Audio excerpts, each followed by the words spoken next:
తను పంపిన best coat ఏంటి? మెసేజ్ చేసేదన్నారుగా. చాలా ఉన్నాయండి. ఒకటి చెప్పండి. గుర్తులేవండి, మీనింగ్ గుర్తుంది, ఎగ్జాక్ట్గా గుర్తులేవట. అంటే నాకు ఒక పాయింట్ ఆఫ్ టైంలో, అంటే మా సినిమాలో ఒక డైలాగ్ ఉంటుందండి, ప్రేమం 3rd ఎపిసోడ్లో, జీవితంలో అన్నిటికన్నా గొప్పది ఏంటంటే అవకాశం. అది వచ్చాక రిలాక్స్ అయ్యేవాళ్ళు కొంతమంది, అది వచ్చినట్టే ప్రూవ్ చేసుకోవాలని తప్పని పడేవాళ్ళు కొంతమంది అని. అదంతా నువ్వు యాక్చువల్గా ఆ డైలాగ్ ఉంది కదండి, సో నువ్వు రిలాక్స్ అయ్యే టైప్, యు ఆర్ ఫైడ్ అని చెప్పి వెళ్ళిపోతారు కదండి. సో అవకాశం వచ్చి ఆ కొటేషన్ యాక్చువల్గా తను పంపించింది. Okay okay okay okay. And మీరు ఈ ఆకలితో పస్తులు ఉన్నారు ఒక 2-3 డేస్? అప్పుడప్పుడు ఉన్నాయి బోల్సాలండి, చాలా రోజులు ఉండేవాడిని. 2 days 3 days సీరియస్లీ. అంటే అది మరి ఐ డోంట్ నో, అంటే చెప్పుకుంటున్నారు కష్టాలు అనేది, కాకపోతే అలా అని నాకు అదే ఆప్షన్ కాదండి. నేను 3 జాంకాయలు కొనుక్కునేవాడిని, 3 గోవా, 3 జాంకాయలు కొనుక్కొని పొద్దున ఒకటి, మధ్యాహ్నం ఒకటి, సాయంత్రం ఒకటి తినేవాడిని. మధ్యలో ఆకలేసి తినేస్తే రాత్రికి ఉండేది కాదేమో అని భయం.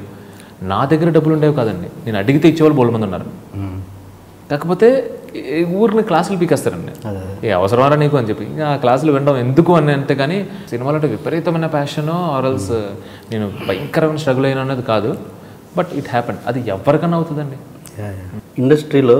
అంటే అలాంటి సపోర్ట్ లేని, అంటే పాపం చాలా ప్యాషనెట్గా ఉంటారు కొంతమంది టెక్నీషియన్స్, కానీ ఇంట్లో నుంచి వైఫ్ నుంచి ముఖ్యంగా ఉండని వాళ్ళు చాలా ఉంటారు. అలాంటి వాళ్ళ మీద మీరు ఎట్లా అనలైజ్ చేయగలరు? ఇలాంటి కరెక్ట్ అంటే అలా ఉంటుంది ఇలాగ సపోర్ట్? పాపం వాళ్ళు చాలా ప్యాషనెట్గా ఉంటారు, ఇంట్లో మాత్రం సపోర్ట్. ఇంట్లో అంటే పేరెంట్స్. నేను మీతో ఒక మాట అన్నా, అంటే hard work, smart work, patience ఎంత ఇంపార్టెంటో దాన్ని సపోర్ట్ చేసే లక్ అంత ఇంపార్టెంట్ అండి. ఇప్పుడు వైఫ్ దగ్గర నుంచి, మా ఇంట్లో దగ్గర నుంచి, ఫ్రెండ్స్ దగ్గర నుంచి నాకు సపోర్ట్ వచ్చింది, ఐ కన్సిడర్ ద లక్. ఓకేనండి. అది ఎవరికైతే లేదో వాళ్ళు ఎవరికైతే లేదో వాళ్ళు దే కాంట్ మేక్ అండి. సో టాలెంట్ విషయంలోనూ వర్క్ విషయంలోనూ సమానమేనండి. ఇలాంటి సపోర్ట్ లేకపోవటం అనేది లక్లో ఒక పార్ట్ అండి. ఆ లక్ లేకపోవడం అనేది దానివల్ల అండి. నేను ఇదే సపోర్ట్ దానికి లేకపోతే నేను I wrote for serials also అండి. నేను గోస్ట్ రైటర్గా సీరియల్స్ కూడా రాసేవాడిని.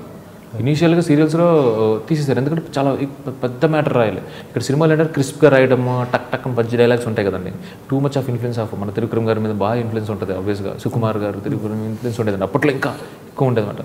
సో అది వద్దన్నారు. సో సీరియల్స్ రాస్తే నాకు ఎపిసోడ్ వైజ్ 1000 రూపీస్ అలా ఇచ్చేవారు. ఇక్కడ రాశారా? రాశానండి. ఏ సీరియల్స్ రాశారు మీరు? 2-3 సీరియల్స్, నాకు పేరు అయితే గుర్తులేవు. ఏంటంటే రైటర్కి ఇది మాట తీసుకొచ్చి ఇది అనేవారు, ఇది అనేవారు అనమాట. నేను తెగ రాసేసేవాడిని. అండ్ అంటే ఇలా అండి, ఏ స్టేజ్కి ఆ స్టేజ్ అట్లే కొంచెం సపోర్ట్ కూడా ఉండేదండి. ఆ టైంలో మాకు వెరీ క్లోజ్ అనమాట, నాకు మా వైఫ్గా క్లోజ్, సన్నీ అనే అంటారనమాట. ఆయన ఏంటంటే he's director for TV shows ఉంటాయి కదండి, సరిగమప అవి ఉంటాయి కదండి. తమ్మారెడ్డి బాలాజీ గారు ప్రొడ్యూసర్ అనమాట జీతులు. దానికి కూడా నేను రాసేవాడిని. ఓకే. దానికి అఫీషియల్ ప్లే చాలా బాగుండేది, మళ్ళీ రెస్పెక్ట్ అన్నీ ఉండేమాట. అండ్ ఈ సీరియల్స్ తెగ రాసేవన్నమాట, చాలా ఎక్కువ రాసేస్తున్నప్పుడు కూడా అమ్మాయి ఈ మంతే కాదు నెక్స్ట్ మంత్ కూడా గడిచిపోతుంది. అంటే నాట్ ఓన్లీ సర్వైవల్ కదండి, మనకి షికారులు, పార్టీస్ ఇవన్నీ కూడా ఉంటాయి కదా. సో మనకు డబ్బులు కావాలి కదా అని చెప్పి తెగ రాసేవాడిని. ఆ టైంలో కూడా తనే చెప్పిందండి, ఓకే చూసుకో, అంటే నేను ఏదో స్టఫ్ అయిపోతుందని అని నేను కాదు, ఇంత ఎఫర్ట్ నువ్వు ఒక మంచి స్టోరీ మీద పెట్టు, మంచి స్టోరీ ఉంటుంది నీకు, అది ఫ్యూచర్లో ఎవరు చెప్పగలరు, ఇట్ మే ఎర్న్స్ క్రోర్స్, అది ఎర్న్స్ చేయగలదు, అనవసరంగా నీది కాదు కదా. నీకు నిజంగా సీరియల్స్ ఇష్టం అంటే అదే చేసుకో, కానీ నీకు పేరు రాక అతనికి ఇచ్చే డబ్బుల్లో హాఫ్ ఆఫ్ ద పేమెంట్ ఎంతో నీకు ఇస్తూ ఎందుకు ఇది అనగానే అప్పుడు అది ఆపేశాను. కసికసిగా రాస్తాను 2 నెలలు కూర్చుని కచ్చ పుంకాలు రాసేవానండి. వచ్చేస్తున్నా అంటే. సో ఒక ఎపిసోడ్ అయితే అయిపోతుంది, అమ్మ ఈరోజు ఒక 2 ఎపిసోడ్స్ అవడానికి మాటలు కాదండి, చాలా ఎక్కువ ఉంటుంది పాపం. సీరియస్లీ ఒక పాయింట్ ఆఫ్ టైంలో నాకు ఫిల్మ్ మేకింగ్ కన్నా సీరియల్ మేకింగ్ ఇస్ సూపర్ అండి. మీ వైఫ్కి ఒక భార్యగా ఎన్ని మార్కులు ఇస్తారు? 100% ఇస్తానండి, డౌటే లేదండి. అంత సపోర్ట్ నేను బేసిక్గా నా మూవీస్లో కూడా యూ కెన్ ఫైండ్, అంటే నా మూవీస్ అలా ఉండవు కానీ కొన్ని డైలాగ్స్ ఉంటాయండి. అంటే ఇది పని కట్టుకుని పెట్టాలి అని కాదు, కానీ నాకు రెస్పెక్ట్ టువర్డ్స్ ఉమెన్ ఆర్ఎల్స్ మదర్, సిస్టర్, లేడీస్ ఉంటారు. మనం హ్యాపీగా ఏ టైంలోనా బయటకు వెళ్ళచ్చు, ఏ డే అన్నా బయటకు వెళ్ళచ్చు, ఏమైనా చేసుకోవచ్చు, ఇర్రెస్పెక్ట్ ఆఫ్ టైమ్ అండ్ డే. వాళ్ళకి అలా కాదండి, మనకన్నా పనులు ఎక్కువ, మనకన్నా రిస్ట్రిక్షన్స్ ఎక్కువ. హౌ కమ్, ఎలా చెప్పండి? అంటే బేసిక్గా అది సో నాకు చాలా రెస్పెక్ట్ అన్నమాట. నాకు ఆ రెస్పెక్ట్ బాగా పెరిగింది ఎప్పుడంటే ఆఫ్టర్ మ్యారేజ్ అండి. ఓకే. అంటే నేను అంత క్లోజ్గా ఏ ఉమెన్ నేను చూడలేదు. సిస్టర్స్ లేరండి. మేబీ నాకు అక్క చెల్లి ఉంటే మేబీ ఇంకొంచెం వేరే లెవెల్ ఉండదు, కానీ అంత క్లోజ్గా నేను చూసిన ఒక ఉమెన్ని వైఫ్ అవ్వడం వల్ల నాకు నా దగ్గర ఒక సూపర్ స్టోరీ కూడా ఉందండి. అంటే అంటే అలానే ఇదేదో ఇది కదా 100% డెఫినెట్గా అది కమర్షియల్ స్టోరీ అన్నమాట. అంటే ఒక ఉమెన్ థింగ్ ఉంటుంది కదండి, కంప్లీట్గా దిస్ ఈజ్ ఉమెన్ అని చెప్పాలి అన్నంత ఇదండి. అంటే కొంతమందికి రెబల్ సినిమాలు తీసేయాలి, ఈ సినిమాలు తీసేయాలి, అది నారాయణమూర్తి గారికి ఆ సినిమాలు ఎలా తీయాలని ఉందో నాకు ఉమెన్ మీద అలా ఉంటుందండి. సో సందర్భం ఉన్నా లేకుండా కానీ నాకు కార్తికేయలోనూ ఇందులోనూ ఒకటి 2-3 డైలాగ్స్ ఉంటాయండి. కార్తికేయలో యాక్చువల్గా ఆడపిల్లలకి వీధుల్లోనూ క్లాసుల్లోనూ బస్సులోనే కాదమ్మా, అమ్మ కడుపులో కూడా సేఫ్టీ లేదంటే అలాగా మన ఇందులో కూడా ఉంటుందండి. దీంట్లో కూడా ఇందులో యాక్చువల్గా నువ్వు 15 years బ్యాక్ సుమాక్కని లవ్ చేసావు, మధ్యలో ఎవరిని లవ్ చేయలేదా, అబద్ధాలు చెప్పక ఆడపిల్లలు పుట్టేస్తారు, అబద్ధాలకి ఆడపిల్లకి కనెక్షన్ ఉంటే ఈ దేశంలో అబద్ధాలు కూడా ఆడడం మానేస్తారు. సో అంటే నాకు ఎందుకో బేసిక్గా we are half of the Mann. నాకు వాళ్ళ దాంట్లో మనం సగం అనే ఫీలింగ్ అండి నాకు. ఇద్దరు కష్టాల్లో కానీ శ్రమలో కానీ ఎందులో అయినా కానీ. అండ్ దే ఆర్ గివింగ్ మనకి లవ్, బర్త్ అన్నీ ఇవ్వడం. దేవుడు మనకి జన్మనిచ్చాడా లేదో నాకు తెలియదు కానీ అండి 100% బిలీవ్ చేసేది ఏంటంటే మన అమ్మ జన్మనిస్తుందండి. సో నాకేంటంటే నేనేదో సెంటిమెంటల్ ఆ రకంగా కూడా కాదండి, నేను చెప్తున్నా కదా ఓవర్ ఇన్ఫర్మేషన్, దాని గురించి ఎక్కువ ఆలోచించడం వల్ల ఏమో. అండ్ తను వైల్ షీ ఈజ్ ప్రెగ్నెంట్ అప్పుడు నేను చూశాను కదండి, నేను చదివేవాడిని. నేను పెద్ద book, the world's best book ఏంటంటే what to expect when your expected అని సూపర్ బుక్ అండి. ఆ బుక్ మొత్తం చదివామన్నమాట. నాకు ఈచ్ అండ్ ప్రతి నర్వ్, ప్రతి బోన్, ప్రతి హార్మోన్ ఎలా చేంజ్ అవుతుందో నాకు తెలుసండి. నేను ఆల్మోస్ట్ ఒక గైనిక్ అయిపోయిన ఆ టైంలో. సో ఆబ్వియస్గా అందరూ మా మదర్ కూడా నన్ను అలాగే కన్నారు, ఆబ్వియస్గా ఎవరిని కన్నా కానీ అలాగ అంటారు. కానీ నేనంత క్లోజ్గా ఆ టైంలో చూసేసరికి నాకు రెస్పెక్ట్ ఓవర్ సార్ పెరిగిపోయిందండి. సో తప్పు ఏ విషయంలో అయినా కానీ, తప్పు తందైనా, అది ఫ్యూచర్లో అయినా, అది గతంలో అయినా, ఏమైనా కానీ అసలు I respect her because she's a mother. అంతేనండి, ఒక మదర్హుడ్కి ఇచ్చేయచ్చండి రెస్పెక్ట్. నేను కొంచెం ఎక్కువ ఎమోషన్ అవుతుంది, ఎందుకంటే నేను మా మదర్ మీద నాకు రెస్పెక్ట్ పెరిగిపోయింది. నాకు అప్పటి వరకు అమ్మ ఇష్టం, నాన్న ఇష్టం, ఎందుకంటే చిన్నప్పటి నుంచి నాకు అడిగింది కొనిపెట్టారు, తినిపించారు. సో మదర్ ఫాదర్ అంటే బేసిక్గా ఒక రెస్పెక్ట్, ఒక ఇష్టం, ఒక ప్రేమ ఉంటుంది కదండి. అది నాకు అలా ఆ పార్ట్ వరకు ఉండేది. ఒక్కసారి ఎప్పుడైతే తను ప్రెగ్నెంట్ అయిందో ఆ ప్రాసెస్ అంతా నేను దగ్గర నుంచి చూశాను. అండ్ ఇంకొకటి ఏంటి, దీనికి ఇంకా ఎక్స్ట్రా స్టార్ ఏంటి అంటే తను జాబ్ కూడా చేశాడు. 25 kilometers వెళ్ళి మళ్ళీ 25 kilometers వెనక్కి వచ్చేదాన్ని. ప్లస్ ఇంట్లో ఆబ్వియస్గా మనం ఏం చేస్తామండి, అన్ని పనులు అలా చేస్తారు. ఆ పనులు చూసుకుంటూ నా కెరీర్కి ఎక్కడ మళ్ళీ ఇదవ్వకుండా చూసింది. అండ్ నేను బాగా క్లియర్గా ఆ బుక్ చదవటం, ఆ క్రాంప్స్, ఆ హార్మోనల్ చేంజెస్ అంటే నాకు క్లియర్గా తెలుసు అండి. ఆ ఇన్ఫర్మేషన్ అంతా ఉంది. సో మీకు లోపల ఎక్కడో కొంచెం నొప్పి వస్తుందంటేనే ఒక 1-2 hours డాక్టర్ దగ్గరికి వెళ్ళిపోతాం అనిపిస్తుంది. అలాంటిది లోపల I mean you giving, but మళ్ళీ ఆ బాబు బాగా పుట్టాలి, జెండర్ ఇన్ని ఉంటాయి కదండి. సో అంత క్లోజ్ అబ్జర్వేషన్ వల్ల అంటే నాకు ఇంకా అప్పుడు దీనివల్ల అంటే ఆ 100కి 100 మార్క్స్ ఏంటంటే దానికేనండి, ఇంకా అసలు వేరే ఆలోచన లేదు, ఎవరైనా ఇవ్వాల్సిందే. ఇప్పుడు ఐ లవ్ యూ చెప్పారా మేము ఎవరికి?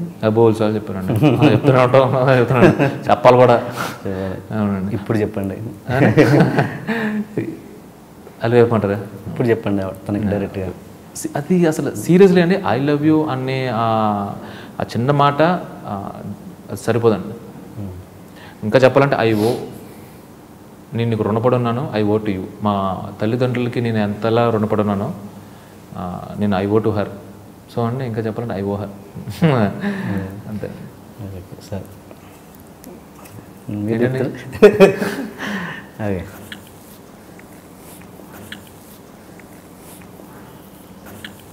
వాటర్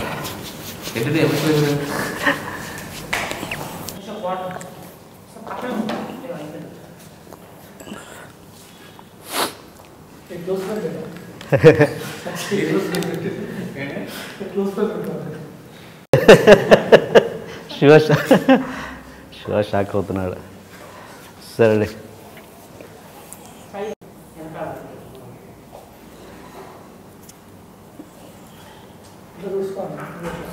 ఓకే చాలు రెడీ వదదు చాలు రెడీ. మీరేంటండి ఫస్ట్ అయినా నేర్పించారు ఏంటి 37 నేను చాలా వరకు కొన్ని ఎమోషన్స్ కంట్రోల్ చేసుకుంటాను. ఇంటర్వ్యూస్లో అప్పుడప్పుడు వస్తుంటుంది నాకు. యమున సరే మీరు ఖచ్చితంగా మా ఆవిడకి ఐ లవ్ యూ చెప్పాల్సిందే ఇప్పుడు పబ్లిక్గా. Okay okay done. కెమెరాకి చెప్పాలా? హాయ్ రా Suju, I love you. Artificial ఉంది చాలా.